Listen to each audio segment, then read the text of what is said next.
প্রথমে ধন্যবাদ জানাই পূর্বাঞ্চল প্রতিদিন সংবাদ গোষ্ঠী। পাতারকান্দি সমষ্টিতে আমরা ডিলিমিটেশনে অন্তর্ভুক্ত হওয়ার পর পঞ্চায়েত ডিলিমিটেশন হয়েছে।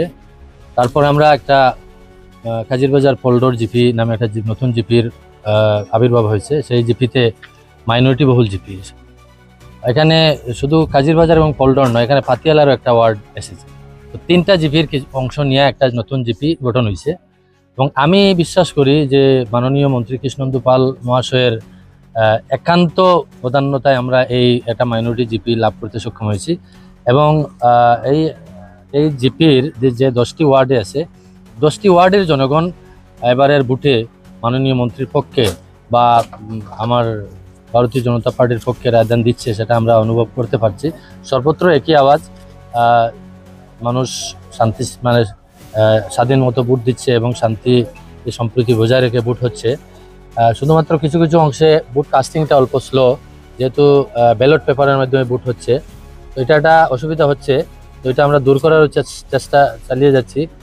ধরেন একটা টেবিলের মধ্যে ভোট হচ্ছে, সে কারণে আমরা অনেক জায়গায় আমরা দুটা টেবিলের ব্যবস্থা করেছি এবং যাতে মানুষের সুবিধা হয় সেই দিকটা আমরা লক্ষ্য রাখছি।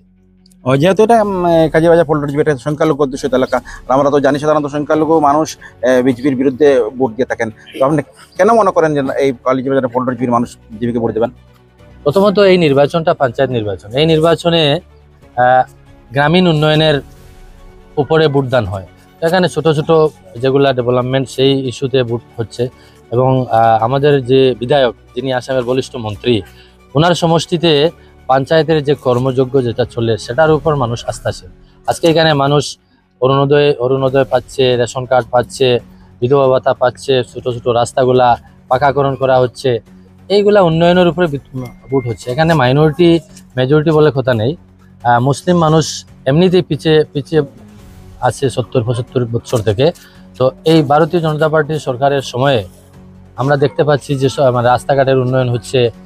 ইভেন আজকের দিনে যেগুলা প্রকল্প গরিব মানুষরা পাচ্ছে, সেগুলা বিনা দালালের মাধ্যমে, বিনা পয়সার মাধ্যমে, কোনো দুর্নীতি নাই, স্বচ্ছ ভাবমূর্তির মাধ্যমে পাচ্ছে।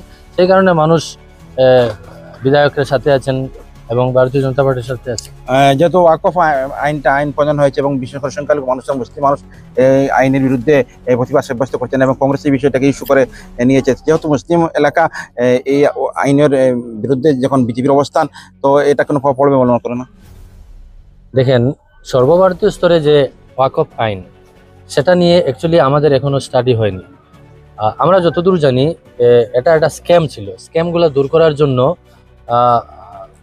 এটা নতুনভাবে অ্যামেন্ডমেন্ট করা হয়েছে।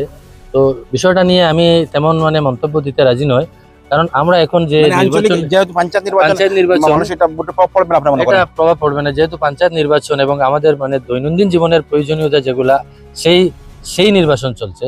এখান থেকে নির্বাচিত হয়ে কেউ পার্লামেন্টে যাবে না, কেউ বিধানসভায় যাবে না। যেহেতু আপনি বিজেপির সংখ্যালঘু মোর্চার নেতৃত্বে, জেলা নেতৃত্বে আছেন এবং জানা মতো আপনি এই নির্বাচনে আপনার বিশেষ প্রতিদ্বন্দ্বিতা করছেন, তো যদি আপনাদের এই সমর্থনে আপনার ক্যান্ডিডেট জয়ী হন এবং আমাদের যারা সমর্থিত বিজেপির আছেন, যারা সমর্থিতরা নির্বাচিত হন এবং আপনারা জিপির গঠিত হয় আপনাদের নেতৃত্বে, তো এই জিপির জন্য কি উদ্দেশ্য, আপনার কি পরিকল্পনা আছে?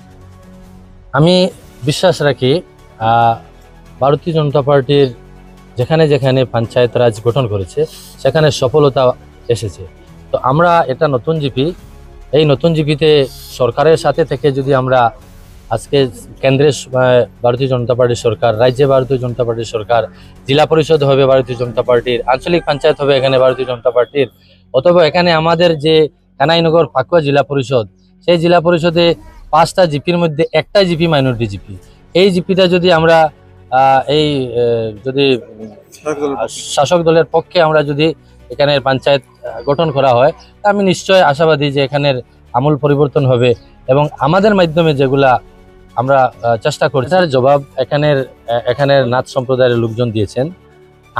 আমাকে তো আপনারা সবাই জানেন, আমি তো মানুষকে হুমকি দেওয়া তো দূরের কথা, আমি একটা মাসিকে হুমকি দিইনি জীবনে কোনোদিন।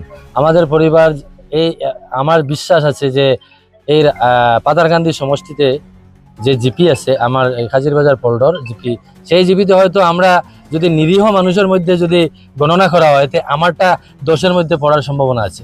গতিকে আমাকে নিয়ে এসব আবুল তাবুল কথা